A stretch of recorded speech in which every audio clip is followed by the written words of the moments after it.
Muted and they can't unmute themselves. Okay. So. All right.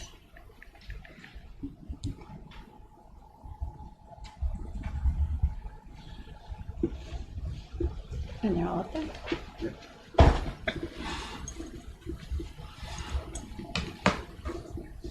Here's.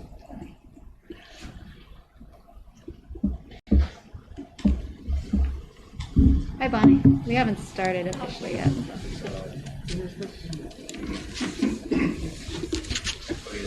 It's live. It's live? Okay.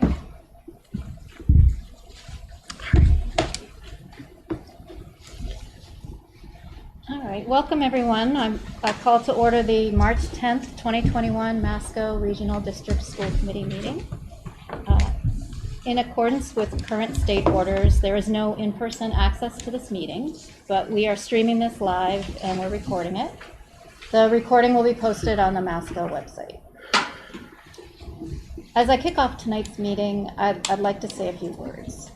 At one of our recent meetings, I talked about how our meetings can be messy, about how, due to open meeting laws, everything we discuss has to be in public at meetings like this, where we receive new information, we experience a gut reaction to it, we listen to each other's thoughts, and then we deliberate issues.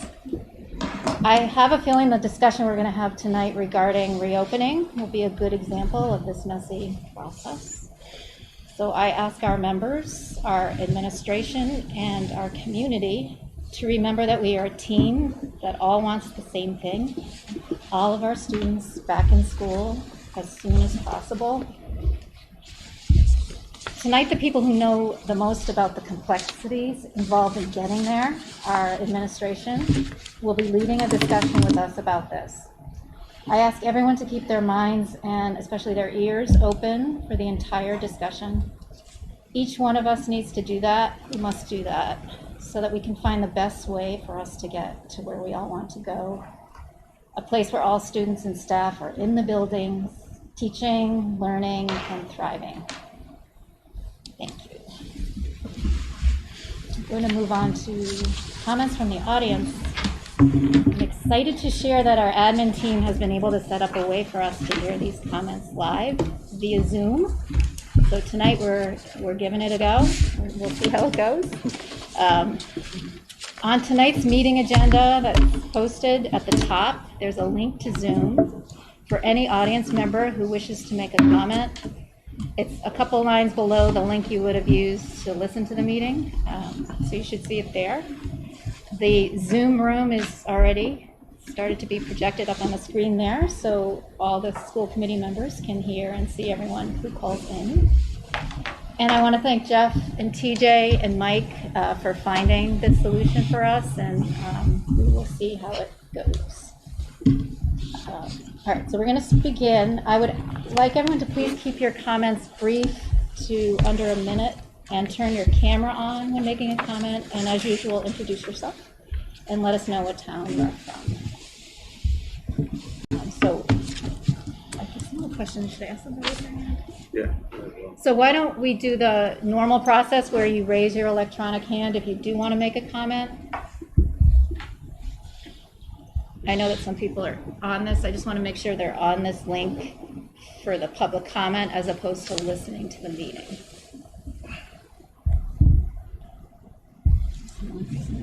Ryan Hill. Ryan Hill? Yeah. Okay. All right, Ryan Hill, we will begin with you. We're just going to unmute you. All right, go ahead, Ryan. Hi, thank you. Ryan Hill from Boxford. Also wanted to thank everybody for making this format possible. I think submitting the questions and having you guys read them was a little clunky. This certainly, I think, makes us feel a little more part of the process as parents. So just a quick comment on a couple things that we talked about or that were discussed at the last committee meeting that was sort of non-budget related. So I think that was probably back on 2/24. Just wanted to say, especially, and I think they're relevant for where we are today with the state pushing us now to get back to full in-person. A little discouraging to hear comments from one of our administrators. Basically took the position that, well, this school year is almost over anyway, so we really should not waste our time and focus our efforts on next fall. I would think that it'd be an absolute priority for this committee, and I think especially our administration, to be focused on getting our kids back to school. So much has been taken from these kids, and I think all of our efforts should be focused on salvaging as much of what has been really a lost year, and giving up really shouldn't be an option. Also a little disappointed to hear the question from one of the committee members, I think last week, why there are so few students in school. The question was specifically asked, if all these people want their kids in school, well, where are the kids? And, to put it a little kindly, I was a bit surprised that this is even a question at this point. And the reason there's so few students in the building is pretty simple as I see it, and I'm talking to a lot of other parents I think share the same idea. And it's not, I think, as also was joked about, that it's not the kids don't want to get up early and they just want to sleep in. The in-person portion of our hybrid model is horrible. It's a horrible experience. And my girls were very excited to go back to school when we went to hybrid. And I think along with many other students, they were happy to be back, excited about it. But they returned to classrooms which too often did not include a teacher that was teaching in person. And in those classes that did have a teacher in person, they still had to open their laptops and learn and log into Zoom or Blackboard or whatever it's called, and essentially had a remote experience from school. You combine that with our decision to use 6 feet as the minimum instead of 3, and we really had a remote system that involved an awkward lunch and a school bus ride to school. So as we sit here tonight, I think the state is finally taking some actions for schools to eliminate the hybrid learning option. And as we move down this road, I think our sole focus should be to optimize in-person learning. This is a couple simple requirements. Students in class, a teacher in the classroom, teaching to the kids who are in the class. Anything short of that is not in-person learning. Our priority needs to shift to optimizing in-person experience while accommodating as best we can the remote option. This is a 180-degree shift from where we've been, and it's not going to be easy, but in-person learning has to be the priority. Thank you, Ryan. We've waited long enough for this. Let's get it done. Thank you. All right, thank you, Ryan. We got it. All right. Thank you for calling in, or zooming in. Okay. Next is the Galeottas. It says Joseph. Can you? Oh, I think we can hear you. Can you hear me? Yes. Hello? Hi. Yeah. Can you just tell us who you are and what town you're from? Yeah, I'm sorry. I'm on my my husband's profile right now accidentally. This is Kathleen Escarpato calling in from Topsfield. Hi, and let me start my video because you said that we needed to do that. Hi. Thank you. I apologize for that. Yes, so first of all, I want to thank you again for accommodating this and having both the YouTube, the live stream, and the Zoom. I think that's very helpful, and we appreciate it. I'm also just want to say I know my 7th grader is extremely ecstatic about hoping going back to school by April 28th. And in that light, and based on what Commissioner Riley announced this past week, I would like to know what the plans are that you have all been working on with the administration, with the union, in order to ensure that that is accomplished as smoothly as possible. And what planning is currently ongoing to ensure that when the high school date is announced in the next few weeks, that also will be a smooth transition to a full in-person learning environment for all those students that choose it. I know that there are still obstacles in place. I've heard talk about lunch being one of them. I don't know what the possibilities are that are being discussed. If parent help is needed in order to accommodate, and if shortening the day is a possibility and sending kids home with the lunches that you are currently providing. Those are just some ideas that I know I have discussed with other parents. And on that final note, parents are here. We want to help. We've been wanting to help all year, so please let us know how we can help you, the school committee, the administration, the teachers, make sure that all of our students are returned, not just the middle school, but the high school, sometime this spring. That's it. Thank you. Thank you, Kathleen. All right, if anyone else would like to make a comment, if you could please raise your electronic hand. Anyone on the Zoom link? Oh, there's one. Yeah? Okay. Carrie Madonna. Carrie. Hey, Carrie. Hi there. Thank you so much. This has been such a crazy year for all of you guys, and I know that the new guidelines from the state are definitely making things a lot harder. I'm interested in hearing what your plans are for bringing the kids back in. I just wanted to touch base on the budget. I have sent a letter in before. I just want to reiterate how important it is to keep intact a middle school team, and I'm hoping that that will continue to be something that is a 3-team process for the middle school for next year, especially with kids coming back from such a disruptive year. I think reducing the team number of teachers that we have will be detrimental to the kids coming back. Thank you. Thank you, Carrie. She didn't say her turn. Okay. Anybody else, or just anyone who is on the Zoom call? We're streaming the meeting like we kind of usually do on YouTube. So when we're done with the public comment, we're going to be shutting off the Zoom. So you'll need to switch over to that if that's why you called into Zoom. The link to YouTube is also posted on our website. All right, I don't see anybody else, so I will close the public comment part of our meeting.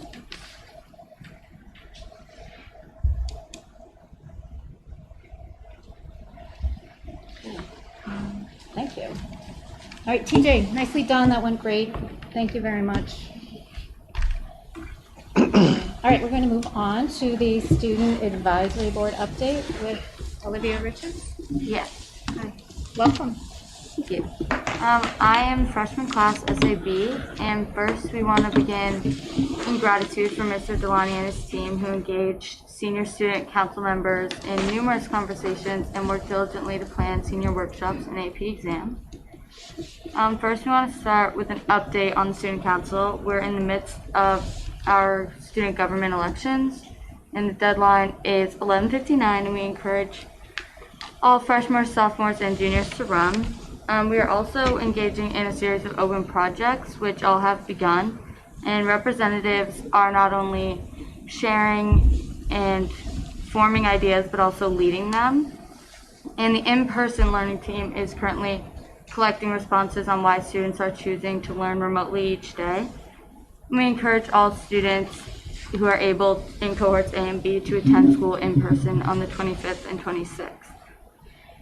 Next, we are talking about our Small Town Heroes project. We are excited to announce that 10 Small Town Heroes have been selected by 10 clubs and student groups. The Student Council is working with the Community Relations Subcommittee to notify the honorees and to share their names and stories with the community.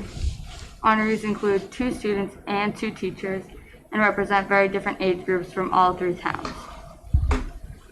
Next are about the seniors, and they are very excited for the end of the year, senior week and graduation, and they thank the administration for ensuring that senior week occurs. Seniors would really appreciate senior privileges and the ability to have an open campus where they may leave early or arrive late if they have a wind block or study hall, either first or last period. It would also help increase the presence of seniors as we switch back to fully in-person learning. Next is a big struggle named by students with the current in-person learning is the lunch block. So we have an idea for the administration for quarter 4 to assign students in the same grade seats next to one another. Also, we encourage the administration to look into possibilities of having lunch outdoors. Socially speaking, in-person school often feels very similar to remote learning, because it is really hard for teachers to do different things with in-person and remote students, and very few students enjoy learning in the auditorium or the small cafeteria. Many students miss the social components of in-person learning, and without that, students do not see a reason to come in. Many peers and acquaintances have stated that even if they have to choose between fully in-person or full remote, they may be choosing to stay fully remote, and this opinion is especially strong with the senior class. And another worry is that if students go back to fully in-person, they would need lockers, and so we ask that lockers are allowed if we go back to fully in-person. Next is the mask breaks. Currently, a lot of classes are not offering mask breaks at a consistent level. Even for students at home, this time should act as a short mental health break. Students are on their computers nearly all day, from 7 hours of school to numerous hours of homework. So this mask break is really helpful for the students at home as well as at school. Next is the homework levels for students still cause a lot of stress for many students, primarily for students with many honors and AP level classes. We understand how hard it is to teach in this environment, but it is detrimental to students' mental health to have 3 to 4 hours of homework each night after a day of online classes. Considering that many Masco students are highly involved in activities in and out of school, there is little free time between these activities and homework. Many students are staying up very late as a result. Students should be getting outside or connecting with friends in this time. And this may sound extreme, but we ask that teachers and administrators consider marking all, or at least more, weekends homework free. Next is CP students. This is something that students mentioned, that they feel that college prep students are less pushed to succeed, and CP courses tend to accept significantly less of students, and students in mostly CP classes are not always challenged and offered as much support as honors and AP students. Additionally, it is incredibly hard for students to move up from a CP level class to an honors class, which often discourages students from pushing themselves. Many students have found themselves incentivized to take certain electives because they are easy and will increase their GPA. And more challenging electives tend to get canceled because fewer students sign up as a result. Next is mental health, which is really important, and the Student Council is currently working towards strengthening student mental health. We have heard numerous disheartening stories from students afraid of seeking support because they are afraid of missing schoolwork and later being held accountable for it without any help. Students absent for a long period of time deserve more support and encouragement from the school, and there should be some protocol that allows students to seek the help they need and not face such drastic consequences. And finally, this one's mentioned a lot, but we encourage a rotating schedule for quarter 4. It is nice to have the win period, and that is super helpful, but a rotating schedule would also really help benefit the students. This is the schedule that Masco has been using for years and has been shown to be highly favorable among both students and teachers. Some students have a really important class first thing every day, and they struggle to do their best because it is so early. Every day feels the same with online learning, and a rotating schedule could help change this. Thank you, and if you have any questions, I'd be happy to answer. Thank you, Vivian. When does Q4 start? I'm not sure the date. What did you ask, Bill? When does Q4 start? First week in April. Before April vacation. Yeah. Thank you. Oh, that was quite a list, Olivia. Can you email that to Zilly or me? Does she have you have it? Okay. So, and we'll share it with the administration too. Many of those, it's great to hear the feedback. It's important for us to hear it. Many of those items are things that are handled by the building principals, so we will share it with them as well. Thank you for coming tonight. Thank you for having me. Okay. Next up is the fiscal 22 budget adoption. At our last meeting, the sense of the committee was that we were ready to vote on the budget.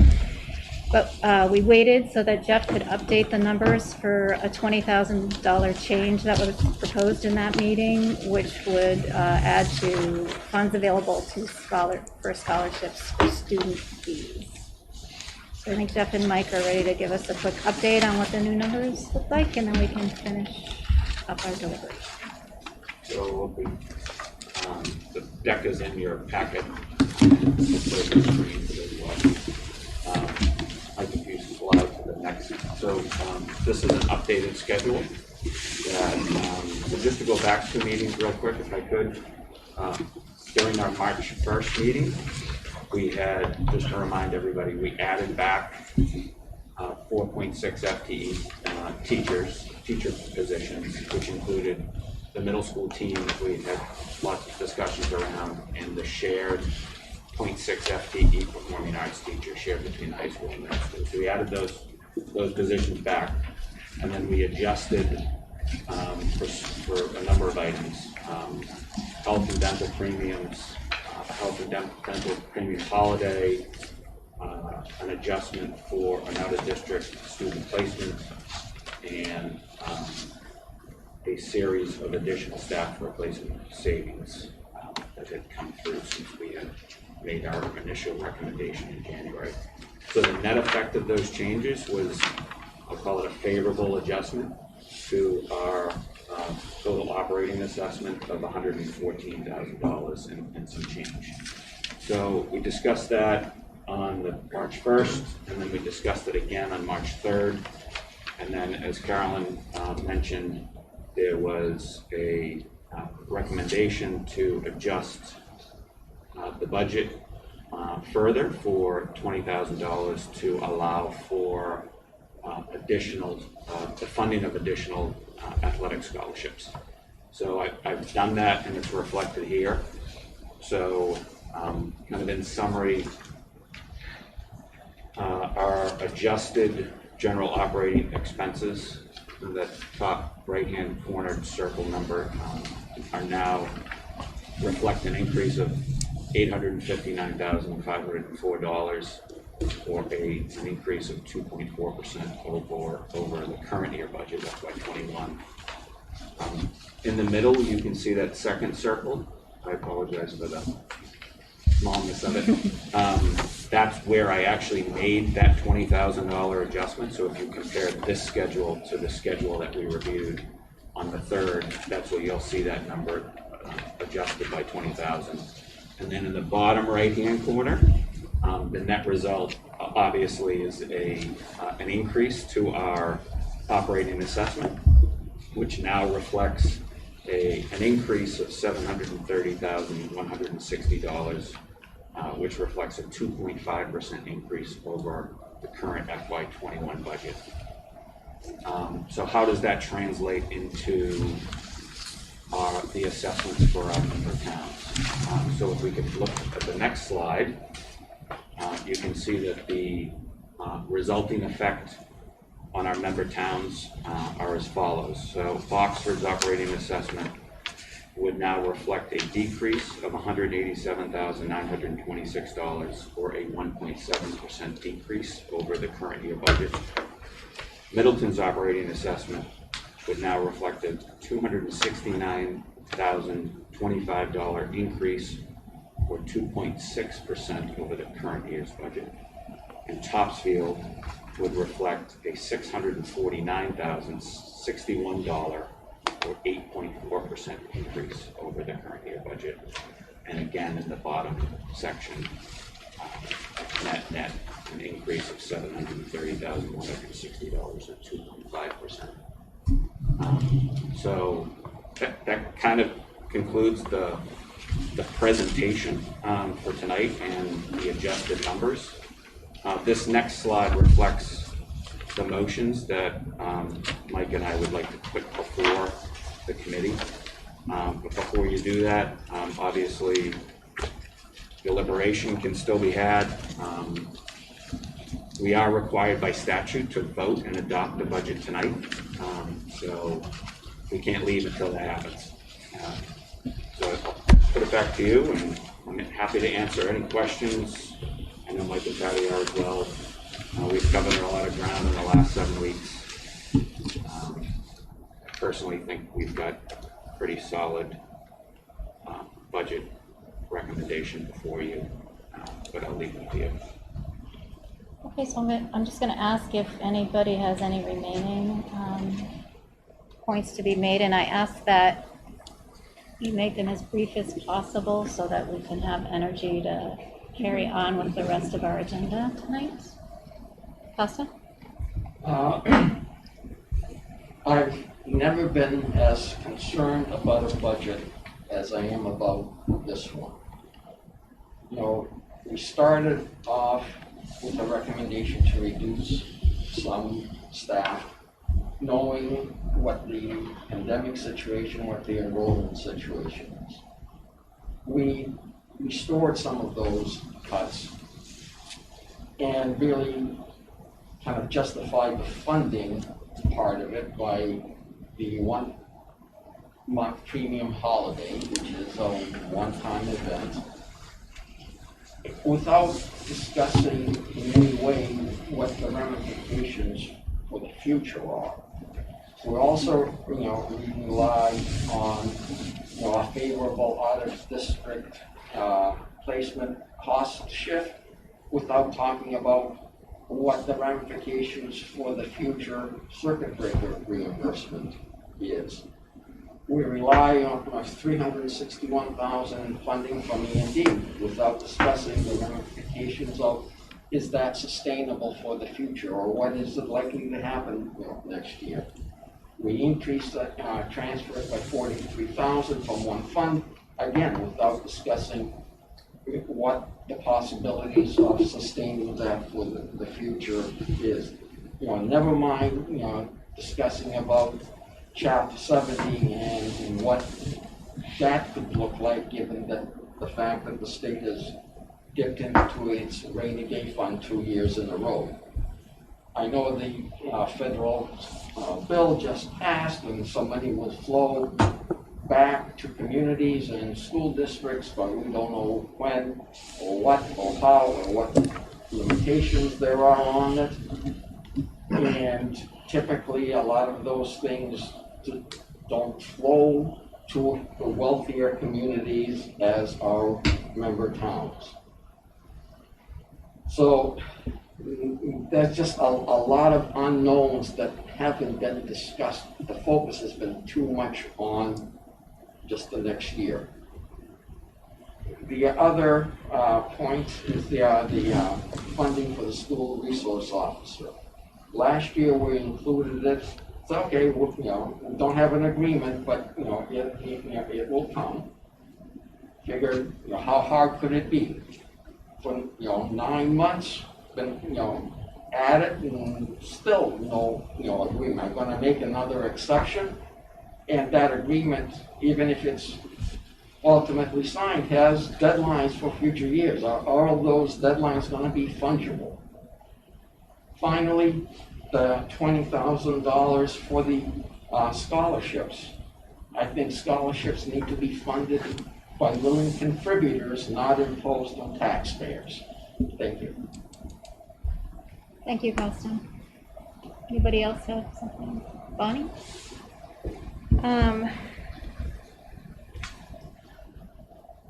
So I'm also concerned about the future. And I think the lens that I just want to put on this is that when I look at the world, I see a lot. I think we all see a lot of important work to be done, and it's going to be up to the young people of today to do that work. And at NASCO, it begins at the middle school. That's where our students are developing the core of who they are. It's where there's really, middle school is not an easy period of time developmentally for our kids. And when you layer a pandemic on top of that, and all of the SEL needs that we're all recognizing, executive function, all of the aspects that are going to need care and attention, I think it does a lot of great work to support this budget because it supports the middle school and giving our kids the best core skills and start they can have that will have a positive impact on the future all of Masco, if we can really put the right care into this next year. It's going to be a crucial year for our kids. So I'll just put that out there as that's the if we're producing something, if we have a product that we're creating here at Masco, it's it's these thriving, curious, creative, problem-solving people, and I just think this budget does a lot to support that. Thank you, Bonnie. Tasha? I would add on to Bonnie. I was just thinking of the wise words once said by Whitney Houston that our children are our future. And I feel like we have done the best we could with the resources that we have in this budget.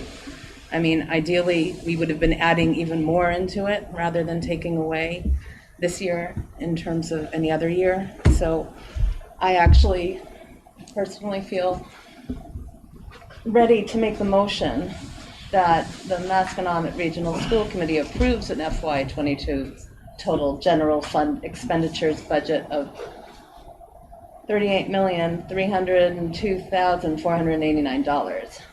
This amount includes general fund operating expenses in the amount of $36,720,489 and general fund debt services expenses in the amount of $1,582,000. I'll second. Okay. Kristen Anzali seconded. Any other? I had a quick comment. Yep, Bill?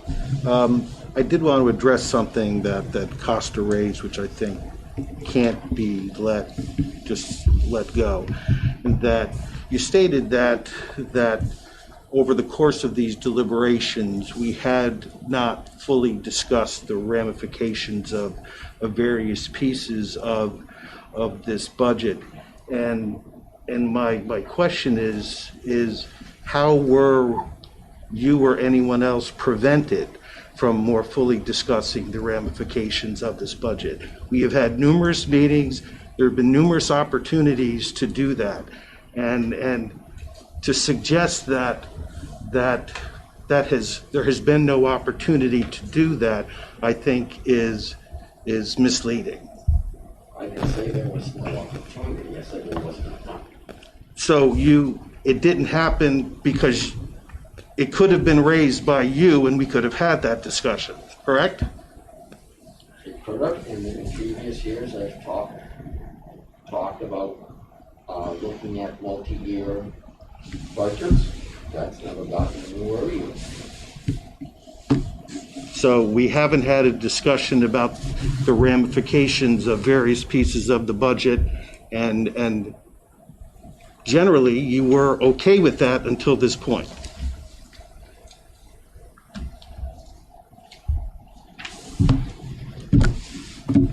We can continue. Okay. Anyone else before we take a vote on Tasha's motion? Are we voting to approve the budget as presented? We on are. this first time? Yes. Okay. As presented, as I just Just presented it. Yes, as you just presented it. Correct, with all that stuff in it. Yes. The technical term, Okay. or not. Did you not just hear all the big numbers I had to say? It's tough to follow. That was good. All right, all in favor, please say yes. Yes. Yes. Or raise your hands. Raise your hands, sorry. 1, 2, 3, 4, 5, 6, 7, 8. All right, 8 in favor, all opposed? Raise your hands. 2. Got that then? All right, so the operating budget has passed. Tasha, would you like to make the follow-up motion? Sure, there's not as many numbers. Make a motion that the Masconomet Regional School Committee votes to assess the towns of Oxford, Middleton, and Topsfield a combined total of $29,931,371 as the amount necessary to operate and maintain the district, as well as pay debt service for FY22. The district's assistant superintendent has determined the amounts portion to each town and presented them herein on a slide titled Assessments by Town. The district's treasurer shall certify and transmit the budget and assessments to each member within 30 days of school committee approval. Seconded by Billy. All right, all in favor, please raise your hands. It's the same 8. All opposed? Same 2. Okay. Thank you, everybody. I appreciate everybody's viewpoints and sharing them with us. Okay. And thank you, Jeff, Mike, Patty, and everybody else who helped put that budget together and reworked it several times. Move on to the superintendent report. Mike Hart. Here we go. So yeah, tonight really my report is just talking about reopening and where we are and kind of what's happened in the last 2 weeks. It's been a whirlwind for sure. Just to start out with this, you all have this presentation in your packet. It was changing as of 3 o'clock this afternoon, so we didn't get a chance to link it in there. So our real goal here, and we did this at our last meeting, is to safely return as many students as possible to in-person learning before the end of this school year. That's the goal that we're working towards. Kind of just to sort of recap where we are and how we got here. We had our initial reopening guidance from the Department of Education back on June 25th. There was a reopening summit for 3 days in July. School committee, this group approved our reopening plan in August of 2020. We had 12 staff development days in September. We opened in remote on September 21st. We moved to hybrid on October 19th. And I do want to point out, we have not needed to shift from hybrid to remote since October 19th for any reason.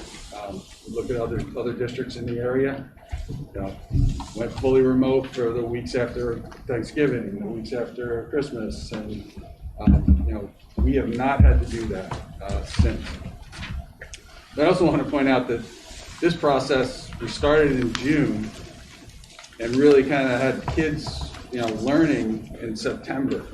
It was several months worth of work and time that we had to actually spend on this.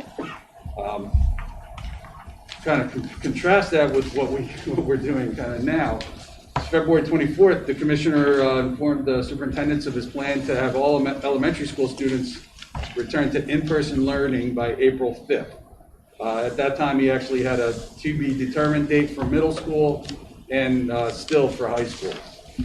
On March 5th, the commissioner had, the State Board of Education gave the commissioner the authority to suspend allowing remote and hybrid models to count for student learning time and for the 180-day requirements. And this quote here is right from the commissioner's presentation to the State Board of Education. The kind of key pieces in that quote are that he says, if he concludes after consulting with state health officials and medical experts that students may safely attend classes in an in-person setting consistent with the health and safety requirements that I have issued, then I may notify districts that they may no longer use hybrid or remote to meet those minimum school year requirements.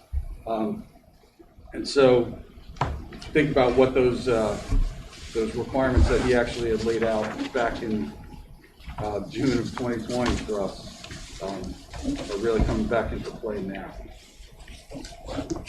On March 9th, we received more guidance from the commissioner. It was yesterday. And so as of the dates set by the commissioner, remote and hybrid learning will not count towards school day and hour requirements. And so ones that we're really concerned about, middle school, that date is April 28th. That's the Wednesday after April vacation.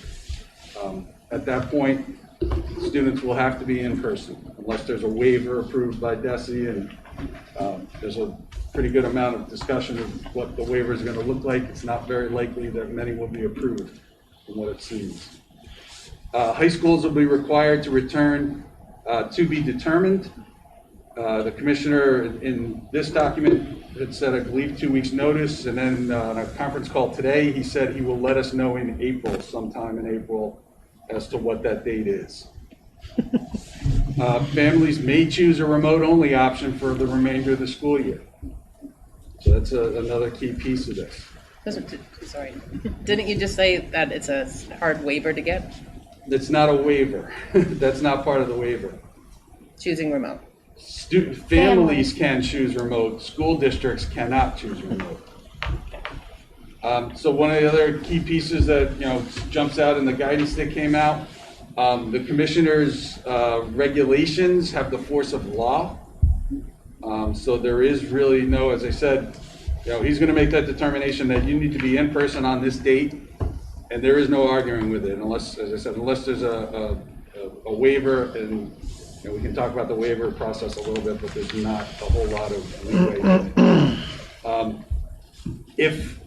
If you don't have that waiver by April 5th in this statement, the district will be required to make up any missed structured learning time. That can be done during this school year, over the summer, or into next school year if necessary. And then finally, our Chapter 70 funds are also tied to structured learning time. So that's one of those things the commissioner said, for every day that you're not in, you can expect to lose 1 day worth of Chapter 70 money. I think we talked about that being cost about $30,000 a day. That would add up pretty quickly. But again, and then that requirement to make up any misstructured learning time would be over and above what our 184-day teacher contract is. And so, again, there would be some pretty significant expenses racked up pretty quickly if we were to be in the doghouse. But we're not going to be. So, a little more on the remote option. So districts have to offer a remote option to families. Per the department, remote learning hours only count for students who choose to be remote for the entire year, or for students who are absent for COVID-related reasons. So if you have COVID and you have to stay, you're subject to a quarantine, you have to stay home, you can continue your learning remotely. If you're identified as a close contact, you continue learning remotely for that time only. And then you have to come back in person. Or, as we said, if families choose to say, we're going to stay remote for the rest of the school year, we have to accommodate them as well.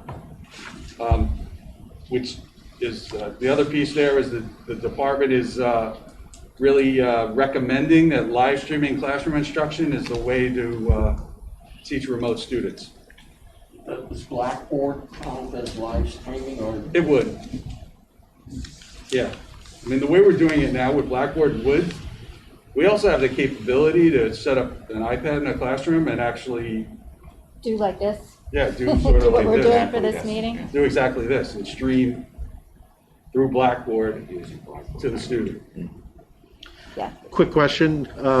So does this suggest that families and students will make a choice whether they will be remote or in person, and that is binding for the rest of the school year? It can't be changed. So the department has not, come down and said there's no way you could change.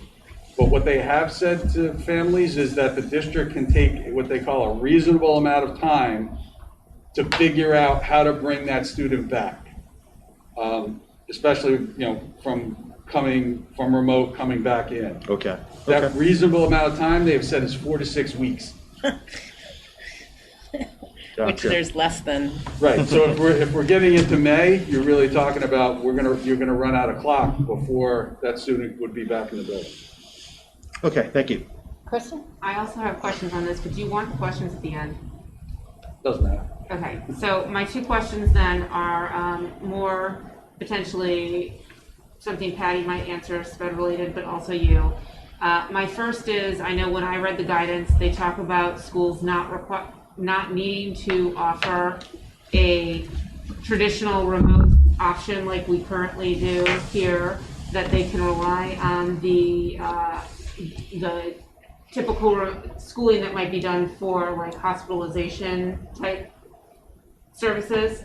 My question would be, would I be right in assuming that we are not going to go that route? Because I don't see how we could just, I I just wanted to I don't see verify how because it's not that's shut off that's as a an reasonable option. expectation to do to our students who are choosing remote. Okay. I just don't. My second question is out of concern for students who may need to come back, who might currently be hybrid and need some of that in-person instruction, but due to reasons based in anxiety and other issues are really struggling to get themselves to come full-time. How are we going to work with them? Because we don't want to say that they have to choose remote when they are getting services in the building, and yet they might have issues that are going to prevent them from being in the building full-time. DESE's not going to count those hours towards structured learning time for those students. That's been the pretty clear message from the commissioner here. So it'd be like being absent? Yeah. Is that what it would count as? Yeah, so I mean, that's what I kind of, I'm going to in that last bullet, but. I was just gonna add that, you know, even pre-COVID, before this, when we had students that struggled to get into the building, the team would basically set up a plan to transition the kid in, to provide supports, to modify, things like that. So we would certainly work individually with kids to get them back in the building. So mostly the SPED students who already have some kind of SPED support are going to have an easier time working through that situation than other students who may not yet have been identified as having issues related to this, is the answer. I use the word team, but every student has a team, whether they're on IEP or not. So the guidance counselor, the school adjustment counselors, even for gen ed kids that, you know, so we would put a plan in for everyone. Okay, thank That you. needed that level of support. Does that make sense? Yep, thank you. So I mean, it's so that last bullet, all students who are not physically present in school are going to be marked absent, and they're not going to be allowed to attend classes remotely unless it's for one of those two reasons up on the top. That's plain and simple from the department. That's a huge shift from where we are today and where we've been for the last 6 months. As far as the commissioner is concerned, we are back to March 10th, 2019. And logistically, that clears a hurdle that we were concerned about, was planning for an unknown amount of numbers and being able to hold people to those numbers. Now they're saying you choose, and there's going to be obviously some fine lines between, I would expect more kids than not, but the idea is you choose and that's, you're coming, and so therefore we can plan for X amount of kids that are coming. Yeah. This presentation yesterday was all about how I don't know how many kids are going to come back, and then we don't know what to do from there. The commissioner dropped this on us yesterday at around noon, and that answered all those questions. Glad he's giving you some in answers. Or out, you're probably, whatever you choose is probably going to be what you have for the rest of the school year, and we are not allowed to count time and learning hours for students, you know, who are coming in and out on a choice. The directive, from my perspective, really is helpful. Yeah. And will Yeah, allow it's us to pretty clear. execute much more quickly and efficiently. Right. So when it says absent for COVID-related reasons, that would be either having COVID or being told that they have to quarantine because of close contact. Yeah, and that would come through us, because we work with public health. We to know identify all those kids. kids. We know them Yeah. So all. there's some accountability. Every single So that one. would- We know every one of them. Yeah, I have a list of everybody who's been diagnosed, myself, and the nurses know all the quarantines for sure. And we're so closely connected through the COVID response team that Mike's talked about several times, that every single issue, regardless of whether it's a positive case or a close contact, comes through that group, right? So No more forging notes from the parents. Pretty much, yeah. Bonnie? Just a quick clarification on that. When you say that you know all of the people who have it and who are traced, like if someone has a close contact from somewhere else in their life, that still comes to, like you If get somebody your. is identified as a close contact, we know. Okay. Yeah, we get notified about it. I guess there's situations where are there situations where you're not notified? Few and far between right now, that I know. one that I'm aware of, Yeah. not a single one. Because so the 3 towns hired a public health nurse who just worked with the schools, who's wired into the state system, who tells us this person just had a positive test. You know, and then we're running down close contacts through the school based on that information, and then if they have information from the outside, they'll let us know too. But sorry, like if they have an uncle that lives somewhere else That's not a close contact then. and they were with them, then they are supposed to quarantine and not go to school, Right. right? But so that, But they get that notice through the Board of Health. okay, that's what I just wanted to And then we clarify. find out about it. Then we Yeah, find out. okay.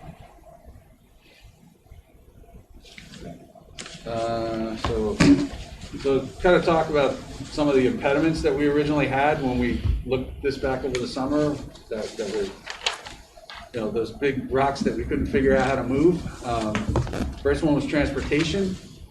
And I talked about this at our last meeting on February 11th. The department issued new transportation guidance, which eliminated the capacity restrictions on buses, with the caveat that windows on buses must be kept open at all times. So this guidance really has removed transportation as a roadblock to us getting back in school. We're allowed to have two students per seat. Trying to think of anything else. We have to figure out a rain plan, but it's there. But we're good on transportation. The other piece where we had issues with was social distancing. Just to kind of call back on this, the department has always allowed a minimum of 3 feet of social distancing. It's always been that way. It was always, even that the original guidance that came out last June said minimum 3 feet, but try for 6 if you can. The commissioner is really kind of, you know, and that's what that statement is from the June reopening guidance. At the same time, a minimum physical distance of 3 feet has been established when combined with other measures outlined in this list of safety requirements. And so that's what it's always been. So go on to what's happened now relative to social distancing in the March DESE guidance. The commissioner has said waivers will not be granted for districts that indicate they cannot return to in-person learning due to space constraints or feasibility issues, but are maintaining a physical distancing standard in classrooms of greater than 3 feet. So he talked today about the waiver process. They're going to send a team to your school and look at your classrooms and say, if your desks aren't 3 feet apart, don't tell us that you can't fit everybody in. Is he suggesting to go for 2 feet?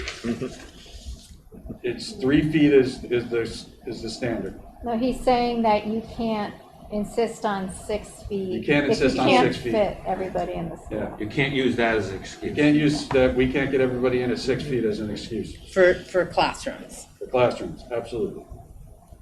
not for eating. Eating's different. We're getting Lunch is the next one. So our original reopening plan was developed in accordance with the 6 feet distancing standard. That's how we set up our classrooms. Our principals have been going back through and revisiting that, pulling up some of the old things that we did actually over the summer as well. And we believe that we can set up pretty much almost all of our classrooms at 3 feet. There are a few around, especially some of the rooms we use for special education services that are small, that we're going to have to figure things out. We're going to have to use this space as breakout space, things like that. It's just going to have to happen in order to, keep the 3 foot distance standard between students. But that's also assuming that everybody comes back? That is assuming everybody comes back. So we have to make that assumption. Yeah, going forward, yes, I get that. But the problem may solve itself. Right. Okay. We spent a significant part of last week, as Mike suggested, doing all sorts of capacity analysis at different levels, at grade levels within each of the schools to determine, what if 6 feet at 70% capacity, right? And then, we ran so many different scenarios, and then this document blew that all up in a good way. Because it's not even a question. We have to prepare for every kid at 3 feet. Okay. That's what we have Sounds to do. good. So we're looking at 3 foot distance. The principals are in the process of identifying those spaces and we'll be putting together workarounds. Some of the drawbacks to the 3 feet, I want to make sure we're focusing on that. So 6 foot and hybrid, having half the kids at a time, created what we call cohorts, which was a good thing. It minimized spread, that only potentially a smaller number of students would potentially be exposed to a positive individual. That's gone with this. You know, our hallways are going to be as full as they were a year ago. We're going to ask, still ask students to maintain one-way traffic, or standing to one side of the hallways and trying to physically spread themselves out. But it's not going to be as open as it would have been if half the kids were in the school. The other piece that we have to keep in mind here is that at 3 foot social distancing, we could have the potential for 50 or more close contacts per every positive case in the building. If you look, this diagram came from DESE. So if you zoomed in, focused in on the one student in the middle, because all of those desks are within 6 feet, every one of those 8 students around that one student are close contact. And then if you have 7 or 6 classes in a school day, you're going to have 56 potentially close contacts from those students that are in class with you. And on top of that, we've also got to think about the movement between classes. Still 15 minutes altogether. So it's 15 minutes within 6 feet or within 20 minutes. Okay, good. 6 feet. It's within 6 feet for a cumulative time of 15 minutes in a 24-hour period. Right, so you don't have to do contact tracing if I pass someone. No, passes. you don't have to trace paths. Good. You don't have to do that. No, seriously, that. You don't have to do that. I don't know why you're laughing. This is Carolyn and I walked the class together for 25 minutes. So, but we do maintain seating charts. Right, we have to. Everywhere. So every classroom has a seating chart. Every student will have an assigned seat in every room. Right. Every lunch will have an assigned seat in the cafeteria. Because, we talked about this, Jeff and I talked about this, our Sunday morning COVID response team calls are going to get a lot longer. Sure. I just want to really kind of hammer this one home. The fact that we had 6 foot of distancing. Absolutely. When every time we had one of those calls, whether it be a Friday night at 8 o'clock, but last week was Sunday morning at 11 o'clock. Almost every single time, we knew that we could rely on the fact that we were 6 feet and that in the classrooms and in the cafeteria, close contacts weren't going to be an issue, right? I mean, we still went through the process and did a due diligence and contacted teachers and engaged the principals. But we always had that to rely on, so we knew we weren't going to have to, close contact too many folks. With this model, as Mike suggests, that's out the window. That's out the window. So we'll be going into every single one of those calls, and hopefully there's not many, knowing that we could be looking at dozens and dozens of kids. And how long are you out of school if you are considered a close contact? I believe it's 5 days, or you can get tested on day 5. Yeah. You get tested on day 5, and if it's negative, you can return on day 7. So you're out 7 school days. It is a long time, and so and Well, it's a good seven calendar percentage days of will what's be left. out a weekend. So, all right. The other impediment was lunch. The guidance remains that we have to maintain 6 feet of distancing while students are unmasked to eat. Just to kind of rehash what we're doing currently, we have 4 sessions for lunch in the field house. We start at 10:05 in the morning, and we go till 1:25 in the afternoon. So the idea of adding lunch sessions, we'd have lunch at 9 o'clock in the morning, and have the students actually eating their sandwiches while they're getting on the bus at the end of the day. It just wouldn't be. It's not possible to add more lunches into what we have. We also have enough time between those sessions to allow for a thorough cleaning of the seats between each lunch period. So every time a group of students gets up out of the cafeteria, our cleaning staff sanitizes those desks. They come back through with the electrostatic sprayer, everything's sprayed down, everything's wiped down. You know, we need time to do that. Right now, the number of seats in the field house is there to accommodate the hybrid model. That's how we built it. There's currently 234 seats in the field house. Jeff and I walked it last week or the week before. We think we can get that up to 364. We've ordered the tent to come back. It's going to be set up the beginning of April. But one of the questions we have is, will we need additional furniture, especially for the high school lunches? Because remember, we took the seats out of the classrooms and put them into the field house because our class numbers were lower because we only had half the students. So it's going to be a question, that's going to be one of those things that we're going to need to know how many kids are coming back to know how many desks we're going to need in all of our classrooms. And we're going to be, right at the margins there. And if we're less, we're going to have to procure, and hopefully they get in. So that's where the surveys will come into play, right? The 2 surveys, 1 middle school, 1 high school, however Mike decides to do it. And I've already started to contact my school furniture vendors to, see what kind of equipment is available and ready to ship in the event we need it. So we're doing all the things we need to do to be ready to kind of execute the implementation. So the furniture is primarily for lunch. It's 6 of 1, half a dozen classroom desks. Yeah, we need seats. It's classroom furniture that doubles as lunchroom furniture. So it can't just be a chair? I don't mean to be like... It cannot just be a chair. We need a table too. I personally don't think we're going to need to order any furniture. Oh, That okay. doesn't. We're going to look at it. My personal. Talk with Phil McManus today.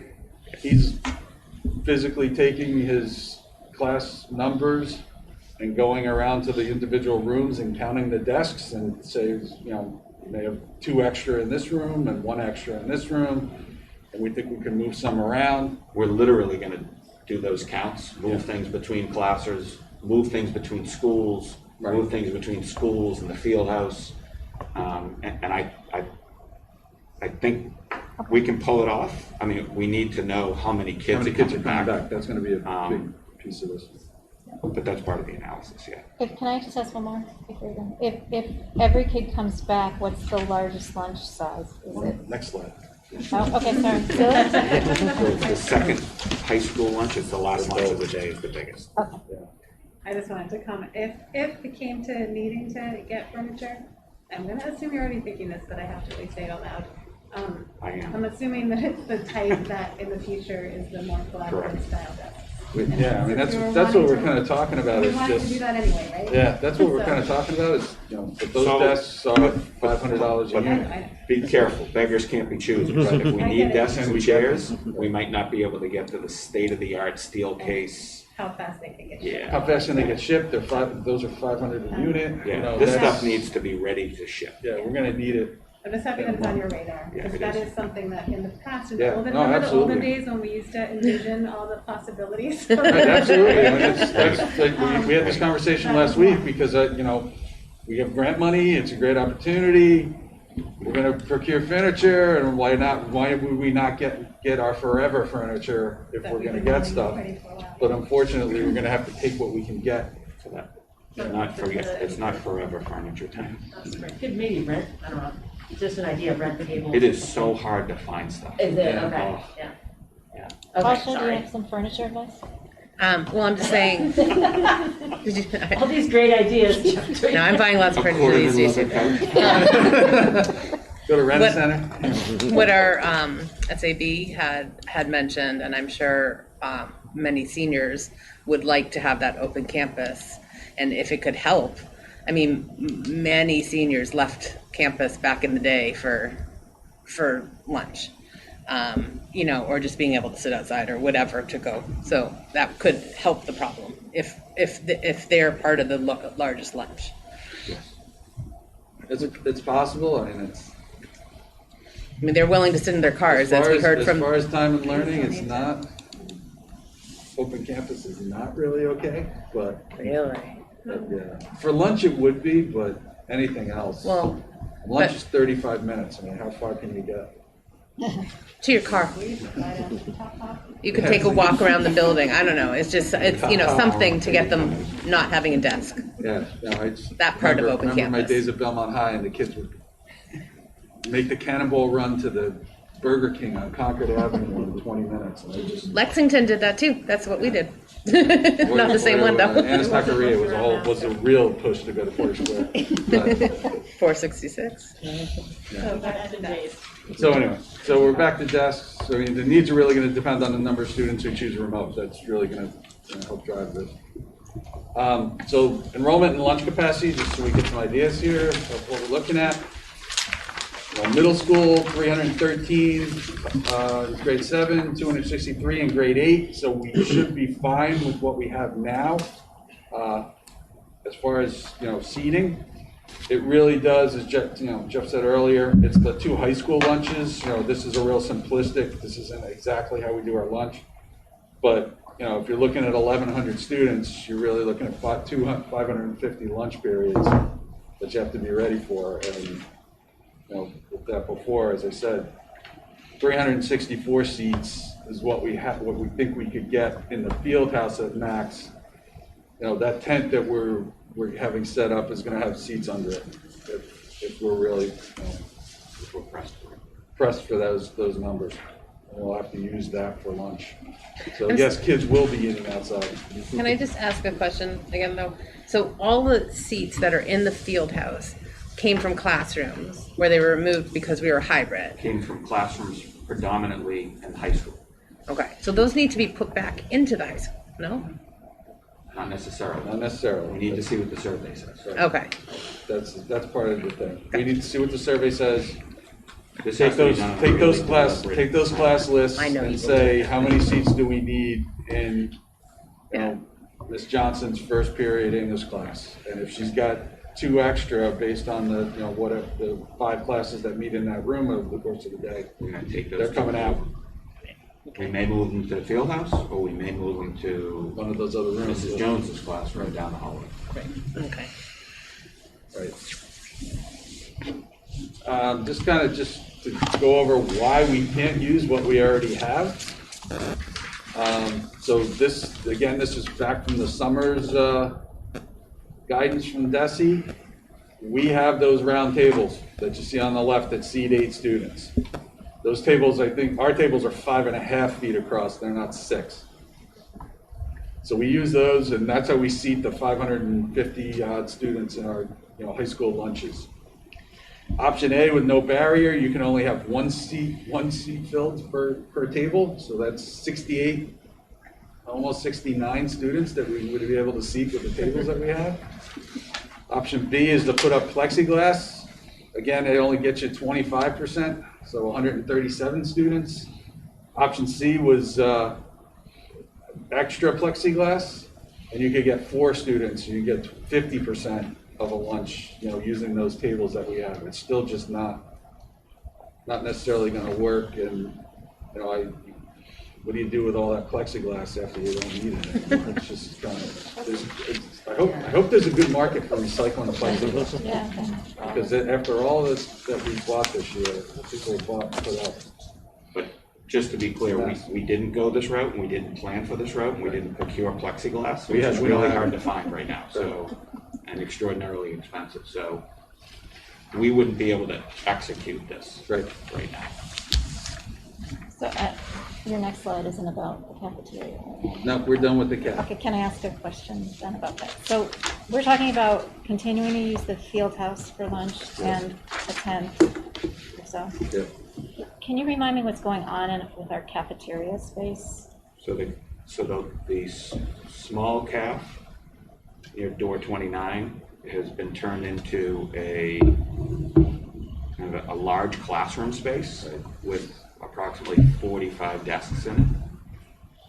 So when students, say if a teacher's out with COVID, and we don't have a proctor to backfill that space, we have proctors in that space. That can cover more than That one can class. cover Cover multiple classes, and so we think we're still gonna need those spaces for that same. And then in the large calf, that's kind of split into 2 spaces.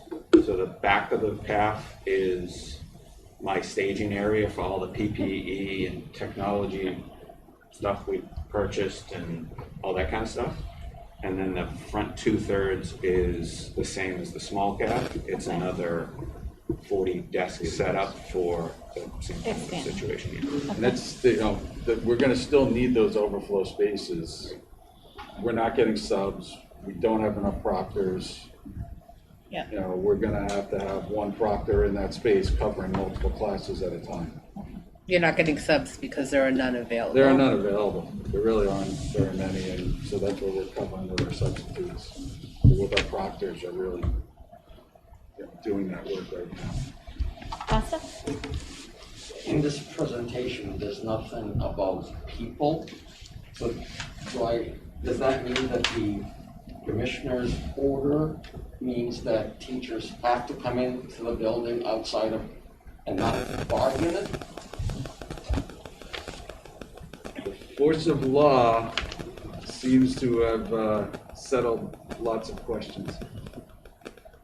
That's the best way I can put it. I mean, we still have to bargain the impact on working conditions,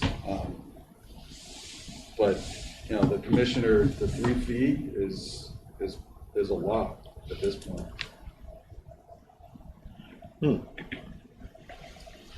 As I said, he said we can't use this space restrictions as an excuse for a waiver. So.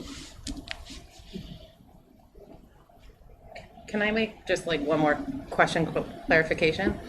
Part of our cafeteria problem, which obviously being solved by thorough analysis, but what makes us a little bit more unique than other districts is because we have a middle school and high school sharing a cafeteria, where typically high schools are only one building. They only have one building of kids using a cafeteria, right? So they don't have to start at 10. So that is that part of what is unique to Masco as that's becoming exactly what the hurdle is.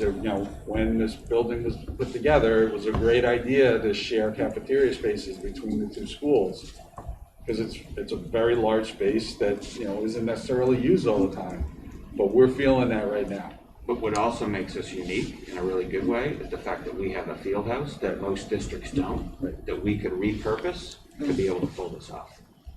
But because in my home district, we don't have that, and it's really the impediment. The lunch impediment is something that all of the districts all over the state are all trying to figure this out. Because it is, again, when you go to build out school spaces, you don't build big empty spaces that aren't used very much during the course of the school day because it's wasteful. And that's what we need to feed people right now in these conditions. So the field house has been great, but the fact that we share that cafeteria space and that we have 4 lunches already that go from 10 till 1:30 really make this the challenge. And we've supplemented that huge space with a 12,000 square foot tent that will be installed on or around April 1st. So that provides us with another really significant space. Where it was back adjacent to the field hockey field. Is it like another circus tent? As the one that was up before? With all the tops. Yep. It's very decorative. They still go through and pick up their lunches in the field house. They could just walk right out the back. If we have to go that route. Again, we need to rely on the survey to see what kind of data. Another wrinkle in all of this. I've had to tell several people over the last 24 hours that the plans you've been working on for the last several weeks are now useless.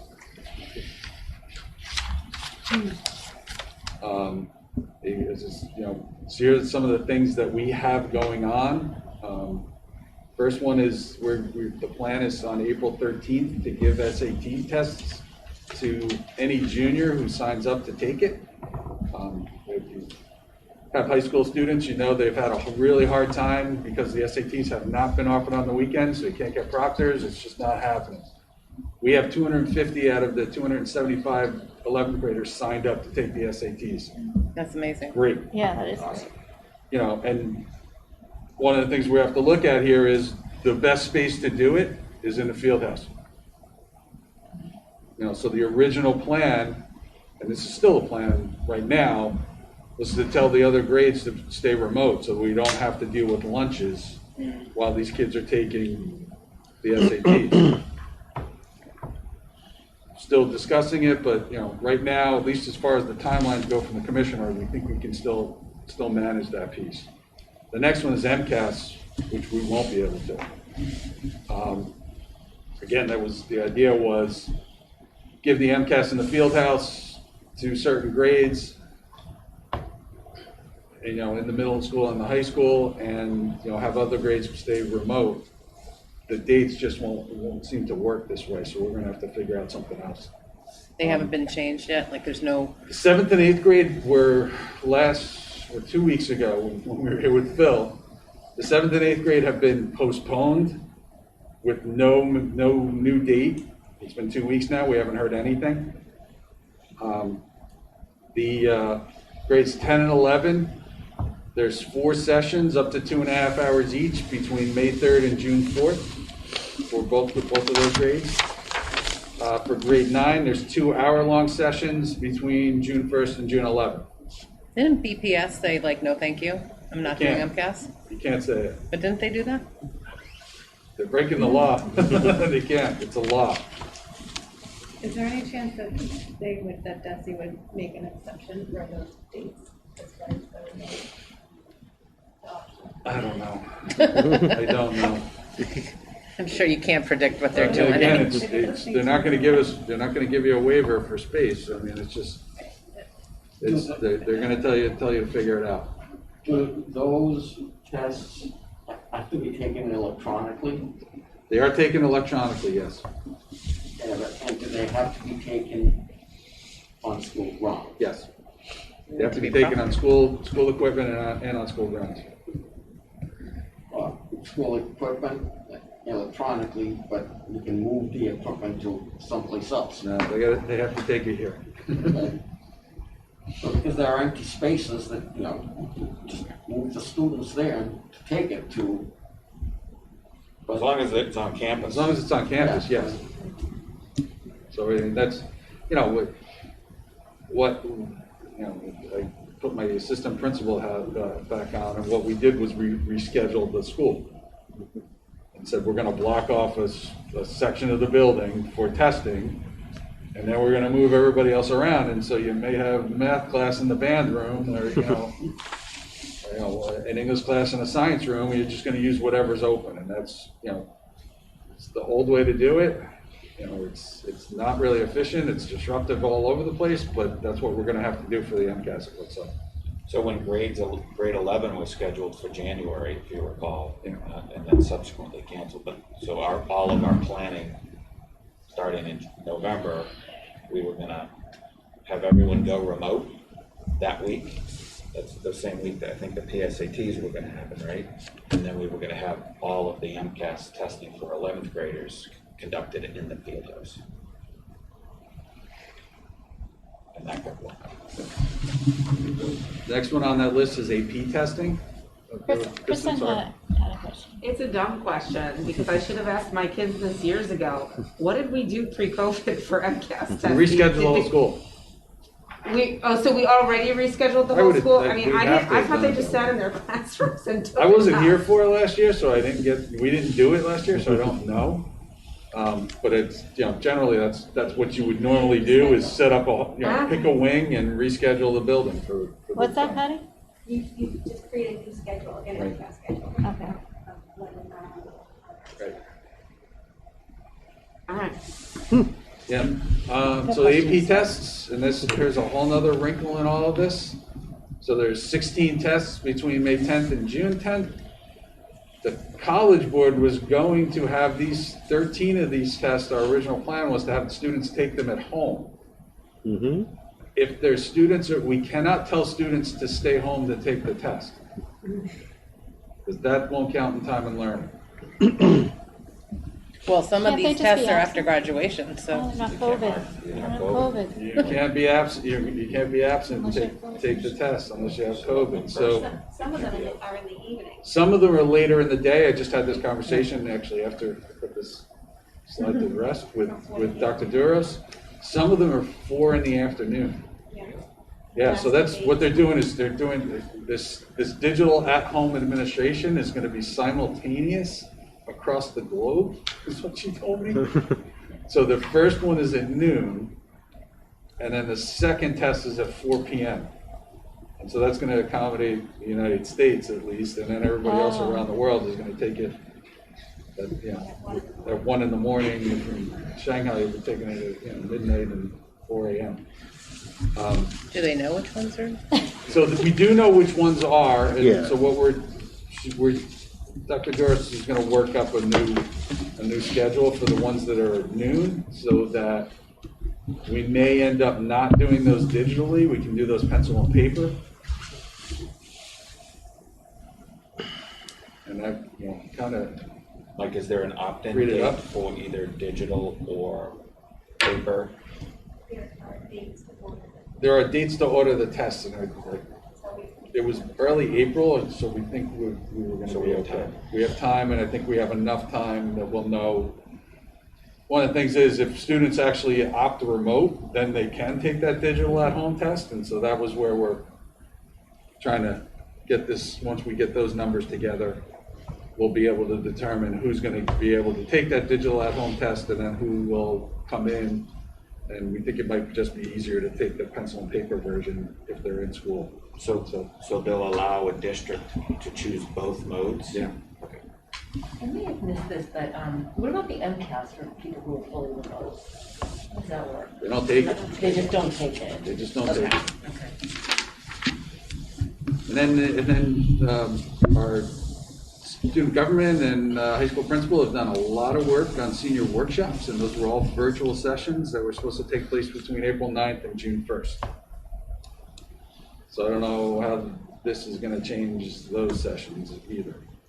We have a lot of career-based sessions for kids. It was really shaping up to look like a really good program, and I don't know where the seniors are necessarily going to be at this point, based on what they choose. I think we could still do it just virtually, even with the kids that are here. Here, right. Kind of like what we did But with it the may Zoom look, call. yeah, it may look different than what we were originally planning. We still haven't gotten into this one at all yet. Well, and you have to find space for it like everything else. Right. Okay. So, where are we going from here? So the first piece is, the commissioner gave the April 28th deadline for bringing the middle school back. He has talked about a phased return to school, elementary starting on April 5th, and the middle school back on, at the latest, April 28th. It can be earlier. But it's something I'd like to get some sense of the committee from. One of the things that we talked about in this is if we do stick with maybe April 26th, which is the Monday after vacation, rather than wait till Wednesday, that date would allow more of our staff the opportunity to get vaccinated. And that's especially relevant now that the governor has put out those 4 dates as teacher-only vaccination dates. Sorry, so you're saying going earlier is helpful to staff? Well, I think going on April 26th, we could even go earlier than that. But I think if, waiting till after April vacation gives the most people the most opportunity to get fully vaccinated. What about the people traveling for April vacation? I see You shouldn't travel for April vacation. I'm going to say it again. You shouldn't travel for April vacation. Well, that's just a concern because if otherwise you have to miss school. Is that? You have to follow the. You have to follow the guidelines. Right. And we're going to remind everyone of those things. Right. If you quarantine for travel, That's I would say that's COVID related. Well, and it's specifically flagged in the guidance, right? Yeah. The April vacation travel. It's definitely. Yeah, So it's I definitely would COVID. You're subject You to. wouldn't be marked out. If you're subject to a quarantine order for travel, that's COVID related. Well, and you can't, like, I think they actually, people plan. Derek's been sending things out that I've been trying to keep up with too. There's been a little bit more of an update on that as well, as far as when you need to quarantine if you travel and when you don't. So there's been some more information on that, so we can look at that. Yeah, New England is open. Yeah, New England's open, but there was something else where young people have to do what their parents do as far as whether they quarantine or not. Just came through either today or yesterday. So that would be I'd say our recommendation is really to go for April 26th. I didn't know if anybody felt strongly about sooner than that. I think it would be cool, that's a mature word, but if we did, I don't know, I would love it to be full back in person April 26th. But if there could be some kind of lead up to it, because I do feel like there are going to be kids that are having problem returning to school. So, you know, maybe the week before vacation, somehow it can be, you know. Yeah, we can talk about that. My biggest concern is really from an HR perspective, right? So, you know, very few people have been vaccinated. I can't get an appointment. My wife can't get an appointment. You know, it was great to hear from the governor today that the commissioner announced those 4 dates. Mm-hmm. You know, you're looking at, you know, 2 of the dates at April 10th and April 11th, right? So, you know, That's only day one. Personally, I think it's important that's shot that, one. you know, all district staff, yeah, you know, be given as much of an opportunity to be vaccinated before we bring students with, you know, I think that, personally, I think that's best. Yeah, and when you get if you get a double or 2-dose, one of the 2-dose vaccines, it's still 2 weeks after the second dose. Right. So if you full efficacy. Tomorrow is the first day that people would be teachers are eligible as far as the state goes. Thank you, CBS, for breaking that earlier. But tomorrow is the first date that people could get a statewide appointment. And if you got the 2 doses, I think it's like April 9th or something like that before you're really fully gone through the 2 doses and then the 2 weeks after that. So yeah, it's 5 weeks. Really late. You know, an April vacation being in the middle there throws a whole nother wrench in the works. But in a good way, I think. Yeah, I mean, if we went the conservative route. We're keeping teachers 6 feet away, like it looks like in these kind of plans. The teachers are still 6 feet away, or no? We're still measuring space, 6 feet of space in our classrooms for teachers to teach from. Okay. So you don't know. It's when feasible. When feasible. But the plan calls for 3 feet. Right. We'll try to do the high school at the same time. So that's a question, and the commissioner hasn't given us that date yet. I mean, he's talked about phasing. So I think if we pick that, the April 26th date for the middle school, and really, worked hard on that to, get things going on that, and so we know we're firm. And then I would guess that high school date is gonna be, early May. Oh, you wouldn't do both at the same time? I don't think he will. Why? I wouldn't recommend it. I think wouldn't there's too recommend many unknowns. If you go back to the last slide that Mike talked about, I think there's too many unknowns for us to be able to plan it out in a really detailed way. So we'll stay hybrid? Until that time, yes. And I mean, I feel like if we can learn from the experience in October, from the rollout here, I think for your staff, not doing them all at the same time allows you to see how it goes, Right. and then roll it out. But if it goes well, I mean, we could start planning for our May 3rd. We're gonna start planning for it tomorrow, but it's still more of just, as I said, if we can focus on one, prioritize the middle school, and then in everything that we do and say, you know, if we were gonna get to the high school a little bit later, I think that's better. If I can make a comment on that too, I mean, I've always felt that prioritizing middle school makes the most sense developmentally, as well as when there's all this talk about children not being transmitting the virus. But when you get to high school age, that's no longer valid. High school's children in a high school age behave much more like adults when it comes to it. And I think that's why the DESE hasn't gone there yet. That's one of the reasons. I think the lunch reason is something that high schools across the state are dealing with. You know, the testing piece, right? And so they're trying to figure this all out, and so that's why I'm guessing why we haven't gotten a firm date for bringing high schools back yet. Kristen? Go ahead, please. Sorry, Bill. I think I just have three basic comments on the rest of this slide that I would hope would be considered. First would be that as you guys are looking at the space, I know your goal is to plan on 3 feet. I would hope that as we look at space and find that we have the room to put more distance in between in any space that allows it, we would use that to the best of our advantage as we're making our plans going forward. Second of all, as we're able to do this, I do agree that it's important to have all of our staff vaccinated, so I get that, and I also get the trial run.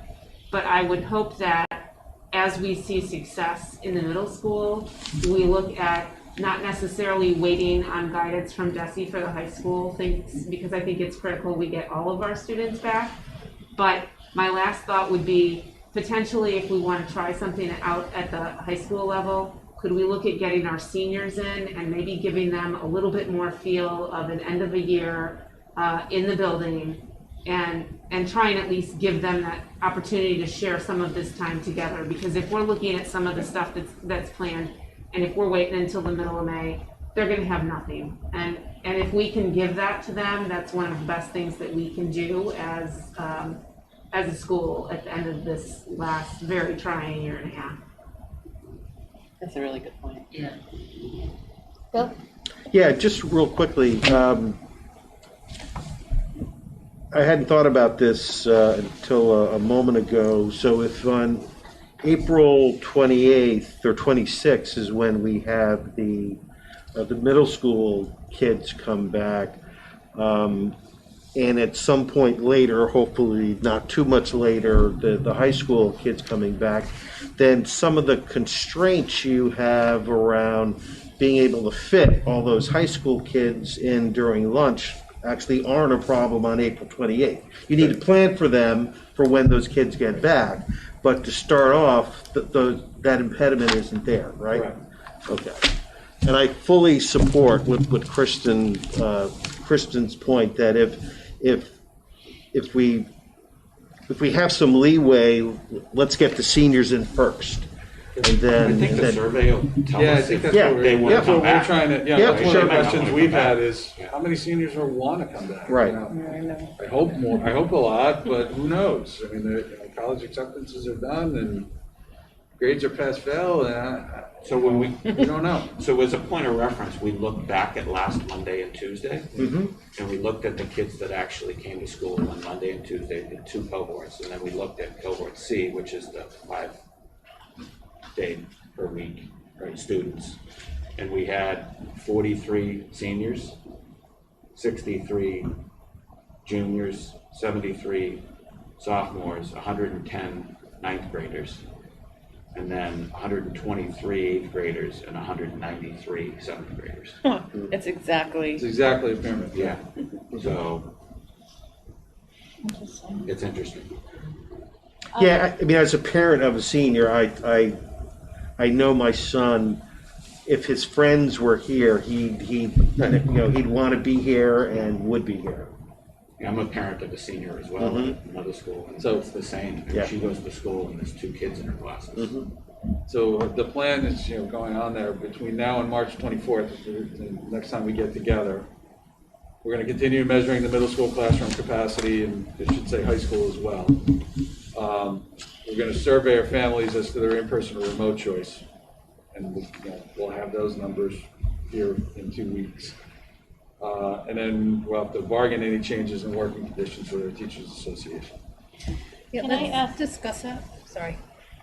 Go ahead. No, go ahead. Just, if it is the working conditions realistically changed that it needs to be bargained for, if this is a state mandate, we don't have a choice. We have an executive session scheduled for tonight. I'd prefer to talk about it. Can we also just, maybe this is, actually, we can do this now. So we have a number of staff that have remote accommodations right now. And do those extend through the end of the year? Or, I guess I just want to make sure that when parents take a survey, that they understand what school is going to look like if their student returns to full-time in person. Will it pretty much be the same as what it looks like now to the hybrid students with roughly the same amount of teachers teaching remotely? I think that those things have implications in bargaining as well, and we can have that conversation in executive session. Okay. All right. I think it will be helpful when we do send out the survey, not about the teacher part, but just to somehow make sure people are aware of what the full-time in-person is going to look like. One of our commenters tonight was asking for a lot that I don't think will be available. You know, is everyone still facing the same way? Still in rows, facing the same way. I mean, the DESE has lightened up a little bit on the not talking to your neighbor, but they're putting, asking for limits to that. Again, you don't want to create close contacts. There may be some staff for very legitimate reasons that may not physically be here. Right. I'll leave it at that. Still no lockers, right? No lockers, and it states that in this, in the commissioner's guidance. Sorry. Oh, just the survey, I've been assuming, sorry, I didn't mean to interrupt, that it's binding. Like, your answer on the survey is binding. Is that correct to say? That's the way we're going to phrase it. Okay, so I just wanted to make sure we need to know. Clear. We need to know what you're going to do and the choices for the rest of the year. So it's not even just a survey, it's like it's your decision going forward. It's a decision. Okay. Yeah, it's not a questionnaire really. Okay, yeah, because I know we had that last time. People were like, oh, I didn't think it really mattered. Right. So, No, okay. Thank you. What do you expect your timeline to be for when that survey might, when do you think is the ideal time for that survey going out? So I'm hoping to get it out at the beginning of next week. And they'll be open for a week, and then we'll have, as I said, we should have numbers for the 24th. And then we'll do a high school one. I may just do it all together. Well, send them separately, but just do it all together at the same time. I think you should If somebody attempt. doesn't answer, what's the default? What's that, Costa? If somebody doesn't answer the survey, what's We're the default? gonna find them. Good question. Yeah, that is a good question. Well, you followed up with them before when we. We're gonna have to follow up. Yeah. We're gonna need an answer for everybody. Right. Good question. I just want to make a note that there was some push from families that are watching other districts do things about surveys, and I appreciate the restraint in waiting to do a survey at a time when we have all the information that we need so that families can make very informed decisions. I think even my own family might have made a different decision 2 weeks ago than we would today. So Bonnie, I'll tell you, we talked about a survey yesterday morning, and it was very different than what I just said. Right. It would have been a big mistake. I'm glad we waited. Yeah, because now we know what it has to look like and what things are going to be. Yeah. So I just wanted to say, appreciate that. I know that you've been thinking about them and figuring out, working backwards, trying to find out when. So I think this is good timing. I do wonder, I know that community relations has also sometimes talked about surveys. I know you're talking about a very concrete, like, yes, answer. This one or very this one? specific. It's pretty simple. So you might need to just do that. But I just want to mention it that in my mind, I've also been turning over whether some of the feedback community relations has been trying to seek from the community, more so for future planning, just in general, how things are going. Whether there's any, whether you want to think about doing anything collaborative with their team. My perspective would be that let's This one is get very after simple. what we This need is to a get one after, and it's question. not, because I know when I open a survey and there's a million questions, I just close it. This is gonna be a one question. Are you in person or are you remote? Right. I'm gonna send you a survey, Jeff. I know you don't have to. Like, Yeah. there could still Could be like a something more later, qualitative Yeah. type of survey on it later, but for this Yeah. purpose. it For should this be- purpose, as We I said, just it's- need to we know need to who's know coming how many back. kids are coming in and Yeah. how many are gonna stay. That's it. Yeah. And they have to declare their choice. And we'll be able to tell also what they were, like, it'll be interesting to see how many kids that were staying remote want to switch because it's full-time. Will we be able to tell? I won't be, as I said, to keep it clean, I'm just gonna ask one question. Okay. I mean, we could try to do some We analysis. could do some in the back analysis end, later, but what's in the Save that for the system now. summer. Right, but at that point, I want this to be as, Yeah. you know, are you Yeah, choosing doesn't matter to who come you in are. person, or are you choosing to come remote? And then maybe another question is, are you really sure that's what you want to do? And check the box, yes. Check the box, and Scott did it. Yeah, do you understand that this is? Do you not- understand these are the things that you're committing to, and it's gonna be for the rest of the year, and all of those other things, please check here. And that's it. This has to be really straightforward and clean and simple, because, as I said, it'll be a week turnaround. We need it back as, as fast as we can get it. For students that are over 18, does that go to them or to their parents? I don't. Pretty sure it's all there. It's funny. I think they'll know when they need to know. Do you I have an would answer? suggest that it has to go to them, because in the IEP team process, if the student is over 18, the parents are not allowed to sign the documents. The student has the right to exclude their parents from those meetings. So in that regard, they're an adult, and it should go to the student and not the parent. I don't know how we did it last time. I think we said it to parents. I know I answered differently than my son in terms of coming to hybrid, so. I would definitely answer differently. Well, what's interesting, yeah, and who won, Tasha? Which He did you do? did, he's He a did. senior, this So is you his kinda senior are year. Let better him- off going with the I 18-year-old. didn't. You won. Better parent. What? Go to school. Just kidding. Let's ask the kids. You want to stay on the payroll? That's Go to it, school. yeah. My dad used to say, my roof, my rules. Right. Yeah. I said, senior year, you got it, buddy. It's all screwed up for you. Great question. Sorry, I remember this. If a child or a student is remote, can they participate at the high school level? Can they participate in spring sports? Ooh, good question. I think so, yeah. Yeah. If the student chooses remote, can they still participate? Yeah. Because that was something that we had to discuss. That's been yes all along. That's been yes all along. Okay. Yeah. Yeah, that hasn't changed as far as I know. From the very beginning in September. That's been, yes. I thought we had to, maybe it was because we started remote, but. We talked about it because we started remote, the committee had to vote on it. Well, we talked about it in the context of remote and red.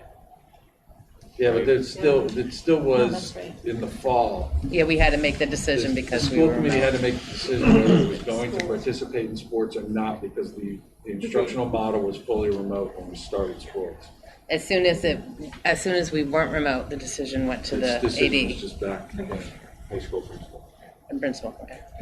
I didn't see anything about that. And this, technically, what came out from the guidance is, the commissioner says force of law, so that doesn't require a school committee vote, but I'd like to bring it back to the full committee in 2 weeks. And get it. And you did, I think we all agreed on the April 26th, right? That's what I'm hearing. And people didn't have any strong feelings against that. Okay. My strong feeling is going with what, I would like both schools in, but I do like, if not, then at least the seniors, just because their year's over. If you wait much longer, because they end sooner. So. Hypothetically, Tasha, if only 43 of them said yes, would you still feel the same way? I'm just curious, not to put you on the spot. It's 43 kids who want to come in.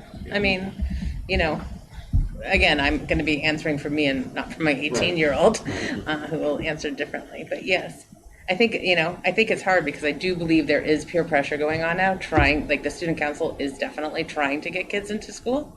I know of an 18-year-old that went to school for a class today, whether that's legal or not, won't mention any names, but actually enjoyed being there. So I feel like that, that there is some kind of pull happening at the moment.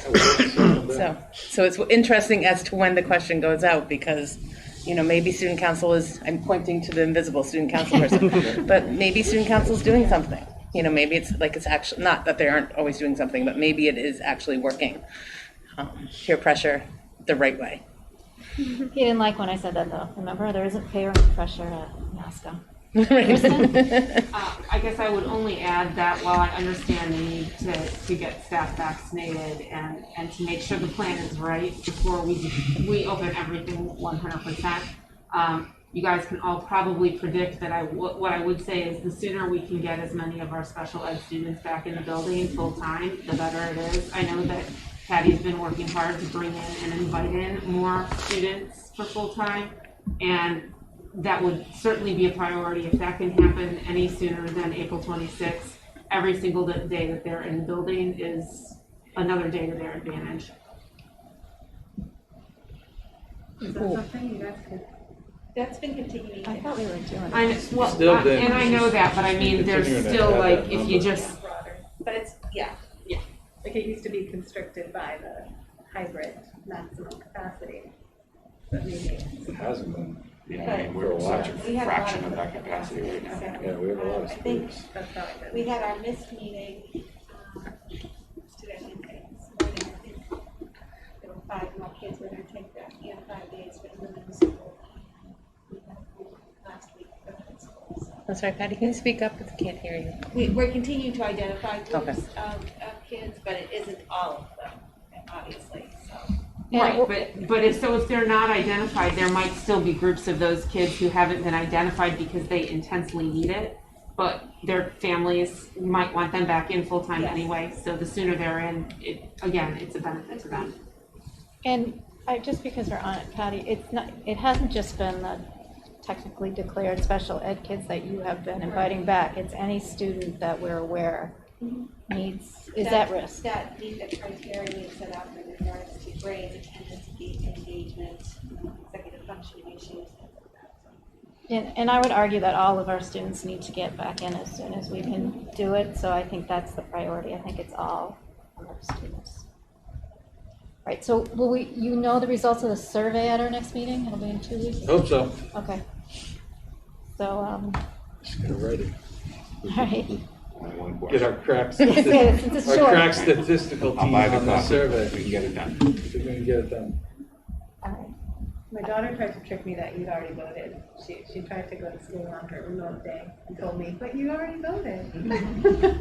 So, I have a question. some of them are very, very ready. In our reopening plan, we have the campus technically is closed to any sort of outside activity. At what point do you think we could reconsider that? I was going to ask you to reconsider that next meeting. Oh, okay. We just talked about that on, it was just Tuesday. Yesterday. Okay. All right, well, I would be happy to reconsider that at our next meeting. Great. Anything else on this topic that we haven't already? Thank you guys, because it sounds like you've been doing a lot of work behind the scenes for a while now, coming to this And point. redoing it? Redoing it. This deck was completely different yesterday morning. I went through it with leadership team, probably hasn't seen it since. And there was just, once this document came out, it's like, well, we can delete that slide and delete that slide. That seems to be the year that I've heard that before from you from this year, and I know that it continue, and it will probably continue. So thank you. Yeah, thank you. I do have a couple more questions. Okay. One is the idea of the rotating schedule that comes up often from the student report. Is that something that when we're back we could reconsider? Yeah, I don't know the answer to that one. Okay. We haven't thought about it with the principals enough to really kind of flesh it out and say, will it work? I think it will, but. Well, I think there's a meeting tomorrow about scheduling. We were supposed to actually talk about September tomorrow, but. Right. Yeah, but no, well, Well, you might learning something about September. it's a question that, I think we. Because it's what it used So to like be. my initial answer when, I was thinking about this amidst all these other things was, why not just go back to the schedules that we had before? But things like mass breaks are still gonna have to happen, and so when will those happen and things like that? So I don't know yet. I think we have to talk it out more. Yeah, no, I do think it's from a staffing point of view, I think the less disruption to the schedule, the better. But that's one that has That's one come up everybody's been used consistently to. over and over, and a lot of people seem to be in favor of. It is one that everybody's used to, but like I said, the middle school had a different setup than the high school, and as I said, those things like, Yeah. where do you put 15 minutes in the morning so that every high schooler can get outside and get their mask off for a little bit? That's not built into our old schedule. Yeah, I was thinking like this, yeah. So, I'll let you decide. yeah, those are the kinds of things that, as I said, we haven't talked through enough yet. We need to. Not opposed to it, but. And I just had to look at my notes, because every time you ask, are there anything else? I always look at my notes after you moved on. Yeah. So I just I had didn't another. move on fast enough, is that what you're Just kidding, I'm just kidding. You better just be kidding. I'm just kidding. All right, so the other thing I just want us to kind of have our ear to the ground for is any unintended secondary impacts of these changes, because I know that this is really going to be awesome for a lot of people, but I think we've brought up a couple of subsets of students and families for whom this will have the reverse effect of increasing anxiety or sense of pressure or sense of missing out, or what's it going to look like for me now. So I'm glad that we know that if this family needs to stay remote, that they're not getting like dissed, for lack of a better word. I know that it's going to be early ground to that, but I just think we all need to keep that sensitivity. All right, thank you. Thank you, Zoe. Okay, subcommittee reports. We'll start with policy with Melissa. I have nothing new to read.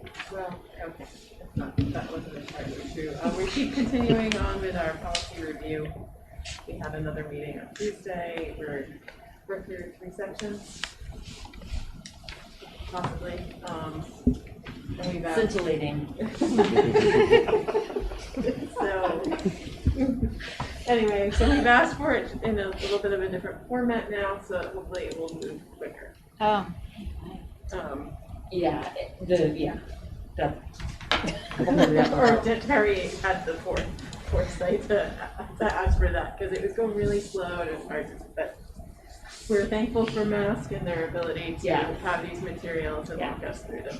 So we're hoping in maybe a month or so, maybe after the April meeting, that we'll be able to start to present the policy changes to the full committee. Thank you to Jackie also, and Jackie's been doing a lot of work. Oh, that's great. So thank you. Please let her know that we appreciate it. We'll have to take Jeff after he reviews the sections. Oh yeah, you don't know about the 4 sections that you need to line. We know. That's why we have to have That's why the we're process breaking be it up. made easier.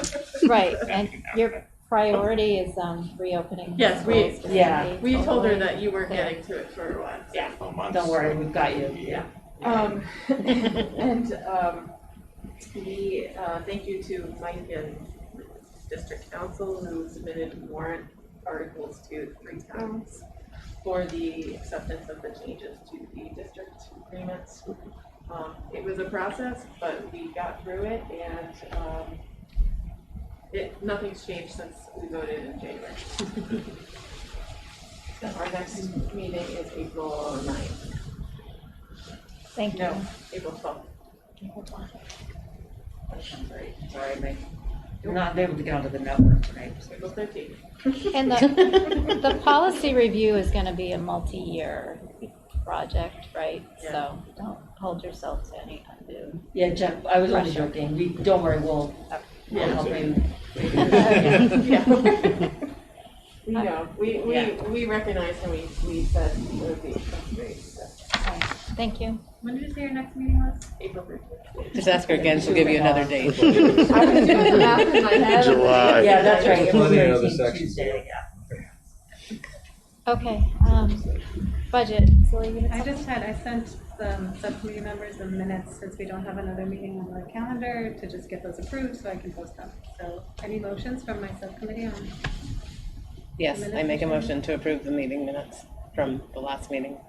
Second. In favor? Aye. Yeah, thank you. Thank you to the budget subcommittee for getting the budget done. Appreciate it. Community engagement. Bonnie?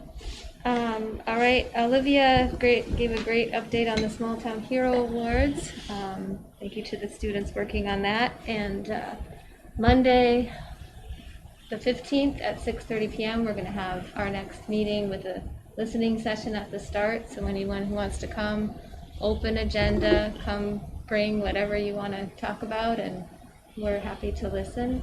And I'll put together a little report and send it to the committee. We're also talking about community ambassadors and some progress there, and any other planning ahead. Am I missing anything? Good? That's it. All right, thank you. So Monday, there's a listening session. Monday listening session, 6:30, yes. Okay, thank you. DCI, we don't have anything. Anti-racism, Tasha? We haven't had a meeting since our last, but I did want to just report in that we do have a representative from CPAC coming to our meeting on Monday, where we'll be discussing adding disability to our resolution.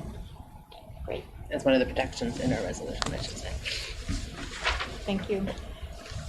Does anyone have anything about, any new news about the elementary school committees? I know they're. This may be known, but Boxford is returning to full in person on March 18th. So the same for Topsfield. And since we're talking about Topsfield, I just want to mention that the 3 Topsfield members are having free copies by Zoom. If anyone from the public wants to talk to us casually, no fancy presentations, it's on the town website. Okay. All right. Moving on to the consent agenda. There are 2 items: approval of the February 24th meeting minutes and warrants of $2,081,116.66 signed since February 24th, 2021. I'll make a motion to approve. Thank you, Tasha. Melissa seconded. All in favor, please raise your hand. Unanimous. Okay, we are going to go into executive session. So this is the end of our live streamed meeting. I move to adjourn. I guess I have to make this motion before it's over. Hold on. I move to adjourn into executive session for the purposes of discussing strategy relative to collective bargaining with the Masconomet Teachers Association, which is executive session purpose number 3. I've determined that holding this discussion in open session may have a detrimental impact on the district's bargaining position.